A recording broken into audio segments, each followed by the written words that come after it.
E aí, turma, tudo bem por aí? Bom, queridos, espero que esteja tudo bem, tá? Deus abençoe a todos. E vamos continuar com as nossas aulas, tá? Hoje a gente vai estudar sobre dois artistas do surrealismo. Vamos começar aí pelo Alberto Giacometti. E aí eu quero convidar logo você a abrir o livro lá na página 37 para juntos fazermos essa leitura. Vamos lá? Vamos lá. Bom, por volta de 1940, Alberto Giacometti, outro artista surrealista, criou um estilo marcante ao fazer figuras de bronze, expressivamente dramáticas e alongadas. Suas esculturas podiam atingir tanto 20 metros quanto 2 metros de altura, 20 centímetros, tá? E 2 metros de altura. Para esculpir, usava os mais diversos materiais como palitos, papel, madeira e arame, além de barro e bronze. Bom, então esse artista aí tão habilidoso, esse artista espetacular, o que nós temos aí de marcante na sua obra? É, que ele se expressava através dessas figuras alongadas, tá? E as suas esculturas elas podiam variar entre 20 centímetros a 2 metros de altura. E ele usava os mais diversos materiais, tá? Não ficava ali preso a apenas um material, ele sempre estava experimentando. Então ele usava desde palito, papel, madeira e arame, além do barro e do bronze, tá? Então, se você for fazer uma comparação aí em relação a essas duas medidas, você medir 20 centímetros e 2 metros, se você tiver aí uma fita métrica ou a trena, tá? Até mesmo a régua para você medir os 20 centímetros, você vai ver a diferença, como o artista ele não ficava preso a um padrão, a um certo limite métrico, mas ele estava sempre colocando aí medidas diferentes, medidas que dialogavam ali com o espaço onde ele estava, onde ele tinha escolhido para dialogar com a sua obra, tá? Bom, então temos aí o René Magritte não, René Magritte é o artista que nós vamos estudar logo depois, tá? Então, o Alberto Giacometti, aí no nosso livro ainda na página 37 nós vamos ter uma breve biografia do artista. Vamos ler então, turma? Alberto Giacometti nasceu em 1901 na Suíça, em uma região próxima da fronteira com a Itália. Seu pai, que era pintor, incentivou-o bastante a se interessar pela arte da escultura. Quando terminou os estudos secundários, Giacometti mudou-se para Genebra para frequentar a Escola de Belas Artes. Embora tenha se tornado muito conhecido por suas peças de escultura, o artista também produziu numerosos desenhos e pinturas. E aí morreu em 1966, tá? Então, como disse o texto aí, o Giacometti ele ficou conhecido como escultor, mas ele também tinha o desenho como uma forma artística também de se expressar, tá? E aí ele foi incentivado pelo seu pai, que era também escultor, e aí o Giacometti foi estudar na Academia de Belas Artes aí, de Genebra. Então lá ele teve uma formação, digamos, clássica, né? Mas teórica também. Então o artista é um artista talentoso, é, e depois ele faleceu aí em 11 de janeiro de 1966, tá bom? Bom, turma, agora sim a gente vai ver algumas de suas obras aí que no nosso próprio livro nós vamos ter, tá? Então, logo acima nós temos a praça, e aí do ladinho da praça nós temos um desenho do Giacometti, você vê, são vários rabiscos aí, que você se distanciando um pouco do desenho, você vai vê-lo mais definida, com a forma mais definida, com os traços mais definidos, tá? E mais embaixo nós temos aí o artista trabalhando no seu ateliê, tá? Bom, queridos, agora sim vamos, na verdade vamos ver outra obra do Giacometti, tá? aqui está aí do lado esquerdo, nós temos mulher alta, tá? Do outro lado nós temos também uma escultura com um tamanho aí bem destacado, digamos assim, que aí você vê o artista próximo do seu trabalho e vê como o artista ele tinha essa, como é que eu posso dizer, essa diversificação com a métrica, tá? Ele não ficava preso a uma medida só, tá? Ele dialogava então com essas medidas, tá? Agora sim, vamos estudar o René Magritte, tá? E eu convido você a abrir o livro lá na página 39, tá? Esse artista também é espetacular, tá? Bom, antes da gente começar então a olhar as obras do Magritte, vamos ler a página 39, vamos lá? Então, assim como Dalí, René Magritte pintava imagens facilmente identificáveis, mas compondo um conjunto sem sentido aparente. Suas obras passaram a ter características surrealistas em 1926. Magritte gostava de surpreender as pessoas com suas pinturas, tá? Então temos aí mais um artista bem criativo do surrealismo, que tratava essas ideias do inconsciente, essas ideias de algo que visivelmente que na realidade não existe, mas usando elementos reais, tá? Nós vemos aí nessas duas obras a condição humana e a perspicácia, o autorretrato do Magritte, mas daqui a pouco a gente vai ver essas obras, tá? Então, vamos atentar aqui para essas características. Então, ele era um artista surrealista, as suas pinturas eram imagens visíveis de significado desconhecido. Então, as obras surrealistas não são abstratas, elas são figurativas, elas vão ter elementos reais, tá bom? Então, ele também associa elementos sem sentido aparente. Ele faz essa associação da realidade com aquilo que não existe.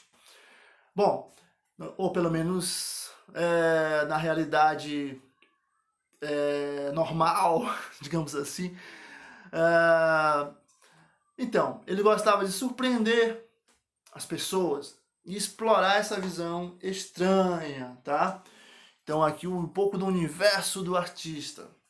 Daí temos a foto do René Magritte e aí uma breve biografia sobre o artista, tá? Eu convido você a abrir lá na página 40, tá? Só pra gente ler mais um pouquinho sobre o artista. Bom, nessa parte aqui da biografia, tá? René Magritte nasceu em Les Sines, na Bélgica, em 1898. Aos 18 anos, ele ingressou na Academia de Belas Artes de Bruxelas, na qual estudou por 2 anos. Magritte expôs sua obra em importantes museus dos Estados Unidos e da Europa. René Magritte morreu em Bruxelas em 1967, tá? E um breve histórico sobre o artista, tá? Também teve uma formação aí acadêmica, porém essa formação acadêmica não limitou o artista, assim como aconteceu com Dalí, com o Juan Miró, com o Giacometti. Então o Magritte também, eles não se limitaram aí apenas a esta linguagem tradicional da realidade, porém eles foram além, eles buscaram aí outros elementos que também fazem parte, né, da vida, porém não tinham sido ainda explorados pelos artistas, pelo menos de forma oficial ainda não, tá?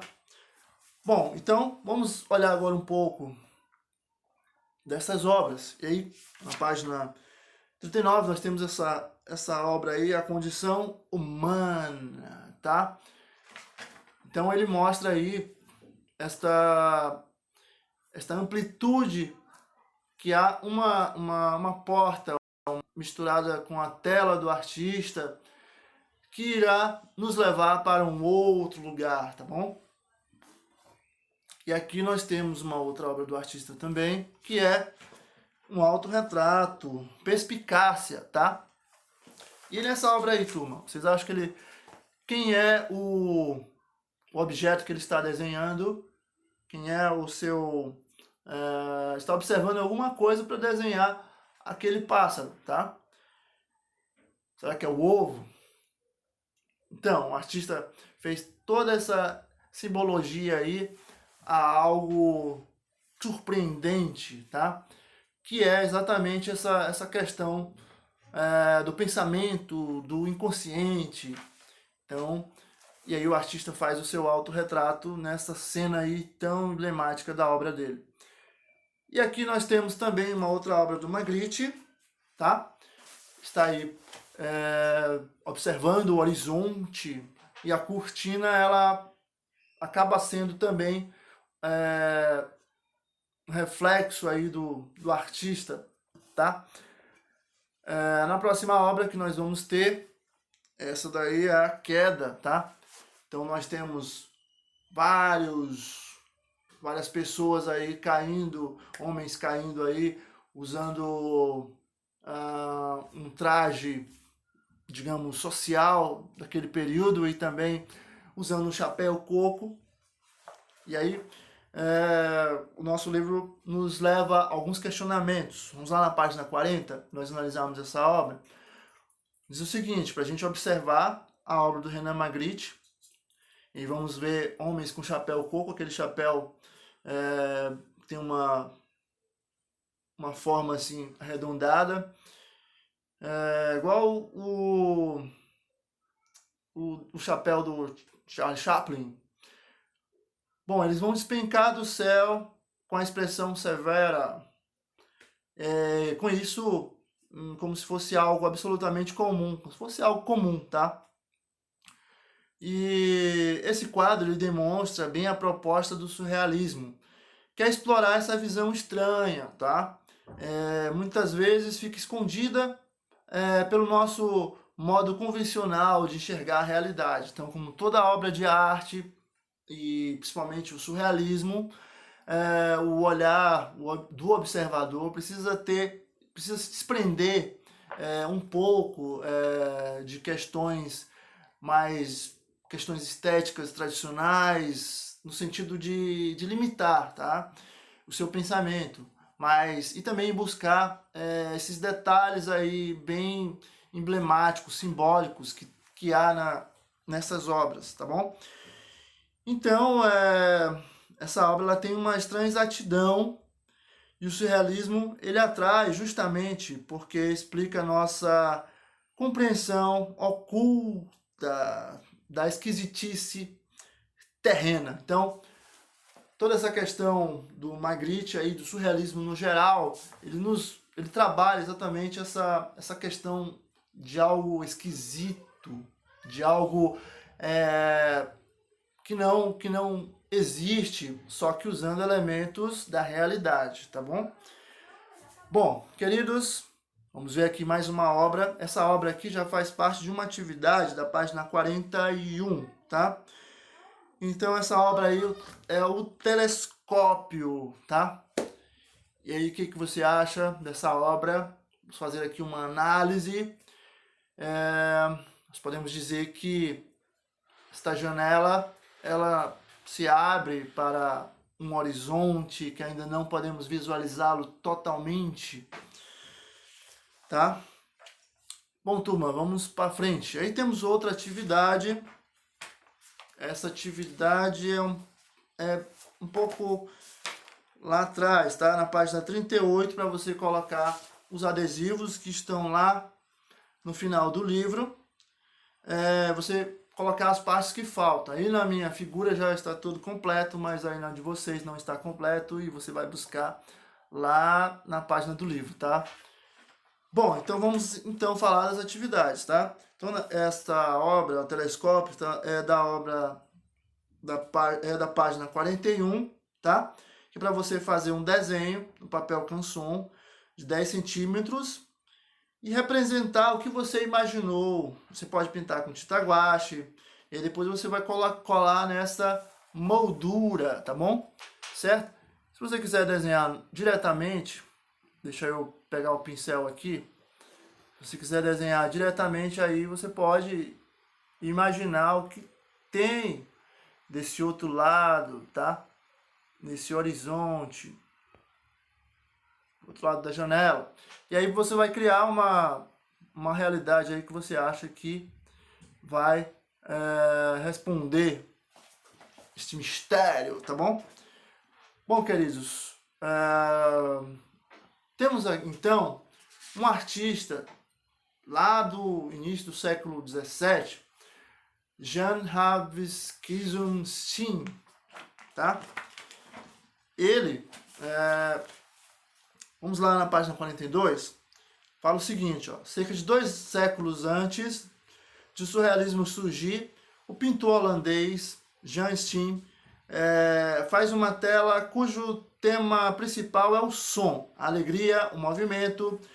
Veja abaixo à esquerda, observe do lado direito, aí nós podemos observar aí na figura, que do lado direito, me perdi aqui, turma. Não, tudo bem. Veja abaixo à esquerda e observe ao lado direito uma obra do Miró, lá no meio, tá? Então, e aí nós podemos fazer essa comparação, tá? Nessa pintura clássica, nós podemos comparar com essa obra do Miró. E na do Miró, o Miró se apropriou da cena criada por esse artista. Então, o Miró, ele se inspirou nesse artista holandês, tá?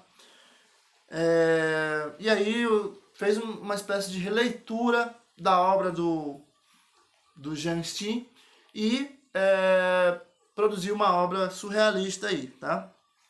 Então, mais curiosidades sobre esse artista.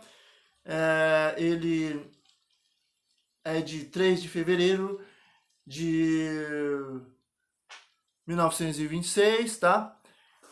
Então, ele foi um pintor holandês do século XVII. Ele tinha essa percepção psicológica, senso de humor e abundância de cores que marcaram o seu trabalho, tá? Que aí uma curiosidade, né? Bom, ele morreu na mesma cidade em que nasceu, em 1679, tá bom? Então, o artista, então essa data aqui, né, turma, 3 de fevereiro de 1979, foi a data que o artista ele faleceu, tá bom? Ele nasceu em 1626 e aí a história nos mostra um pintor, um artista que vai trabalhar essas questões do humor, essas questões aí psicológicas, tá? Abundância de cores, que o Juan Miró vai e se inspira no artista, tá? Então nós podemos dizer que o artista ele foi um surrealista aí à frente da sua época. Muito bem. Bom, queridos, temos também a atividade então da página 43, tá?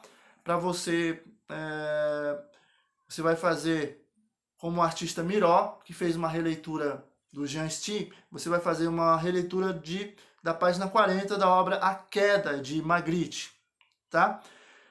Então você vai se inspirar e vai fazer um esboço com a sua própria criatividade, tá? E você vai lembrar de colocar esses elementos, tá? Essas imagens, essa questão ilógica, tá? Aquilo que não tem lógica. E aí você pode se esmerar aí mesmo nessa questão, tá? Colocar elementos bem estranhos, cenas que não existem, tá? Por exemplo, você pode, deixa eu fazer aqui só uma representação bem rapidinha. Deixa eu ver aqui, blá, blá, blá. Então, a chuva, né? A queda. Então você pode fazer, sei lá, outras poses aqui das pessoas. Então eu fiz aqui um rápido esboço, né?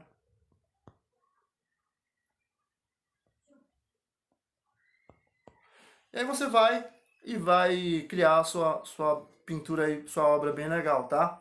Faz e depois você me mostra. Deixa eu apagar aqui, turma. Deixa eu desmanchar aqui este desenho. Então, turma, ficamos por aqui. Espero que vocês tenham gostado, tá? E até mais, turma. Opa, deixa eu fazer aqui um desenho. Olha só o desenho do professor. Que negócio é esse, professor, que o senhor fez? Nem eu sei. Tá bom, galera? Tchau, um beijo, valeu. Até a próxima.